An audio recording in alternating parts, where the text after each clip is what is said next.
This is a remarkable achievement that demonstrates the United States' ongoing commitment to peace and development across Iraq and serves as a lasting reminder of the resilience of the Iraqis.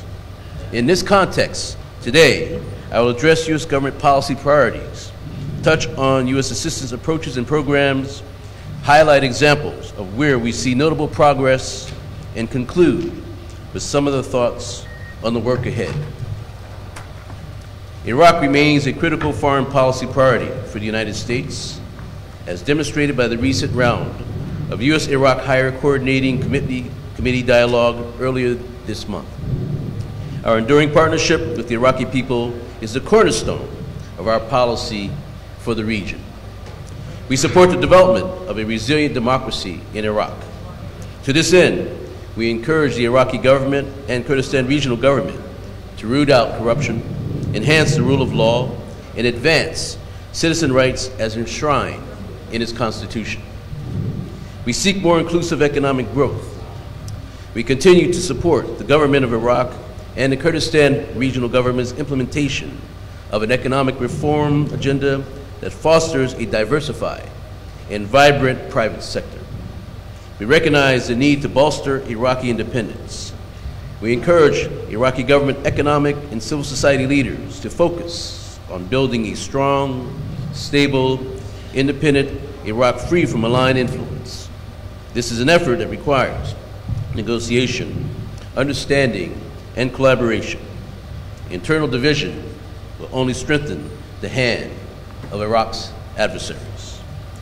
And, of personal importance to me, we support a resilient Iraqi Kurdistan region that is a strong partner with and anchored within federal Iraq.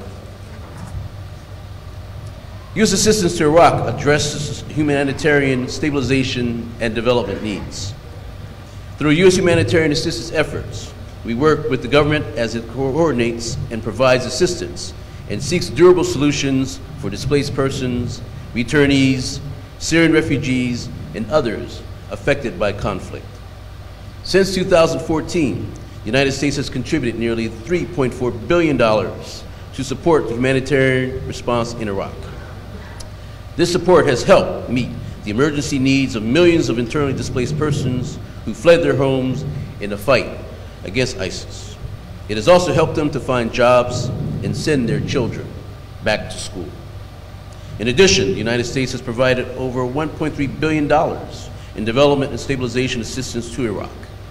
These resources have stabilized communities, improved the transparency and accountability of government, expanded economic opportunities, supported the development of civil society, and promoted ethnic and religious pluralism. In that spirit, we are very proud of the work that we have achieved together with IOM. The rehabilitation of 15,000 shelter units represents a monumental effort.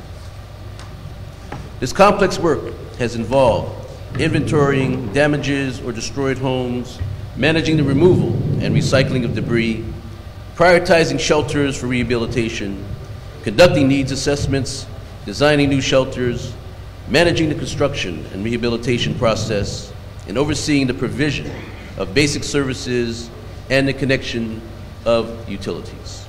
As a result of this huge effort, these homes will be occupied by 15,000 families whose lives were upended by ISIS. These families now have an opportunity to rebuild communities in safety and dignity. As beneficiary testimonials confirm, this work has changed lives for the better and made a lasting and positive impact in the most conflict-affected and traumatized communities. Yet much remains to be done, and these communities continue to face significant challenges. Our work with UNDP through the Fund for Stabilization helps to address all these challenges, and we're proud of our support to this effort as well.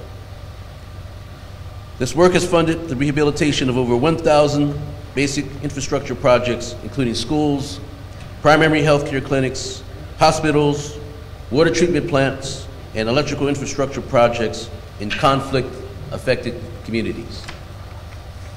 A third area where we are notable progress is in the implementation of the Yazidi Survivors Law.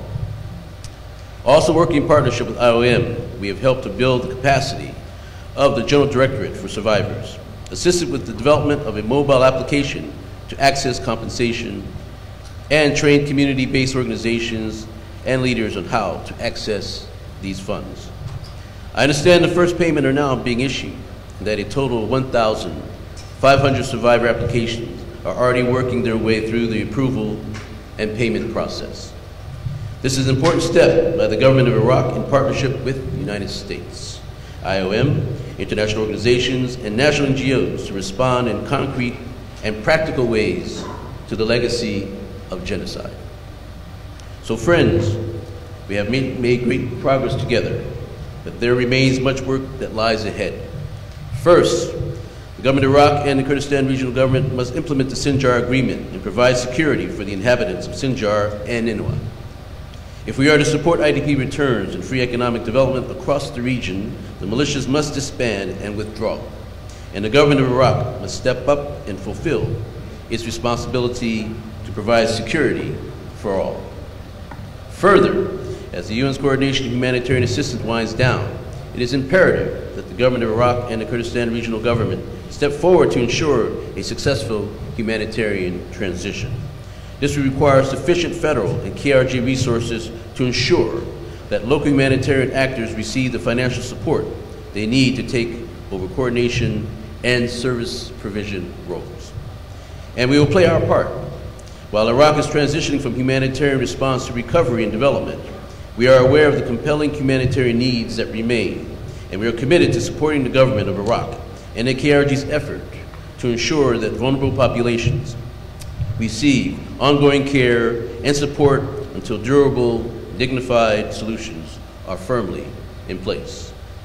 In conclusion, let me say that we are so proud to have supported the construction of so many homes for so many deserving Iraqis. To all the families that will occupy these homes, we wish you peace, stability, and good fortune.